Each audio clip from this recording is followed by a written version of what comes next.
அனைவருக்கும் வணக்கம்.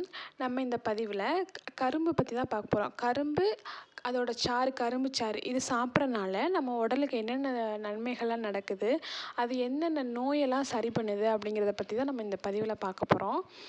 பார்க்கலாமா? இப்போ பொங்கல் வந்தாலே நமக்கு முதல்ல ஞாபகம் வர்றது கரும்பு தான். ஆனால் இதில் என்னென்ன சத்து இருக்குங்கிறது நம்ம நிறையா பேருக்கு தெரியாமலே தான் இருக்குது. அதை பற்றி தான் நம்ம பார்க்க போகிறோம். கரும்பில் நிறைய நார்ச்சத்து, கால்சியம், பொட்டாசியம், இரும்பு சத்து, மெக்னீசியம், ஜிங்கு, தயாமின், ரிபோஃப்ளோவின், புரதம் என நம்ம உடம்புக்கு தேவையான எல்லா வகையான அத்தியாவசிய சத்துமே இந்த கரும்பில் இருக்குது. இது நம்ம உடலோட ஆற்றலை கொஞ்சம் நல்லா அதிகரிக்கும். நீங்கள் இப்போ டயர்டாக இருக்கும்போது ஒரு பீஸ் கரும்பு சாப்பிட்டிங்கன்னா அது நம்மளை கொஞ்சம் சுறுசுறுப்பாக இருக்கிற மாதிரி நமக்கே இருக்கும். பொதுவாக பார்த்திங்கன்னா கரும்பு கரும்பு குளிர்ச்சின்னு தான் சொல்லுவாங்க.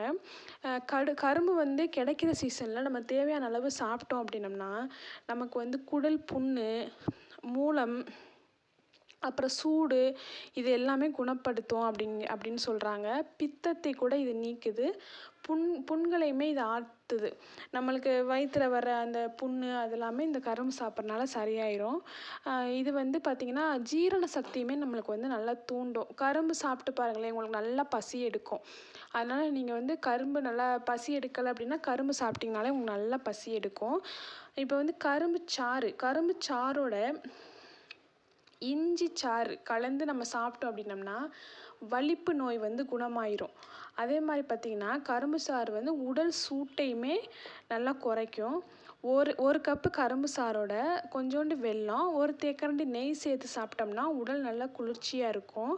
இப்போ லாங் ட்ராவல் நீண்ட நேரமாக நம்ம பயணம் செய்யும்போது நம்ம உடம்புல ஏற்படுற சூடு கூட இந்த கரும்பு சாறு சாப்பிட்றனால சரியாயிடும். சிறுநீர் கடுப்பு வந்தாலும் இந்த கரும்பு சாறு சாப்பிட்றனால சரியாயிடும். அதே மாதிரி பார்த்திங்கன்னா வாரத்தில் 2 நாள் தான் நம்ம இந்த கரும்பு சாறு சாப்பிடணும். டெய்லி சாப்பிடக்கூடாது. அப்படி டெய்லி நம்ம சாப்பிட்டோம் அப்படின்னம்னா நமக்கு ஜலதோஷம் இல்லைன்னா நீரிழிவு நோய் ஏற்படுறதுக்கும் வாய்ப்பு இருக்குது அப்படின்னு சொல்கிறாங்க. மஞ்சள் காமாலையை இது குணப்படுத்துது இந்த கரும்புச்சாறு.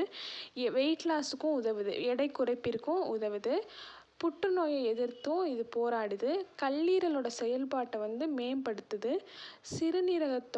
சிறுநீரக ஆரோக்கியத்தையுமே இது பராமரிக்குது. அதனால் கரும்பு கிடைக்கிற சீசனில் தேவையான அளவு நல்லா எல்லாருமே சாப்பிட்லாம். ஓகே, நம்ம அடுத்த பதிவில் பார்க்கலாம். நன்றி.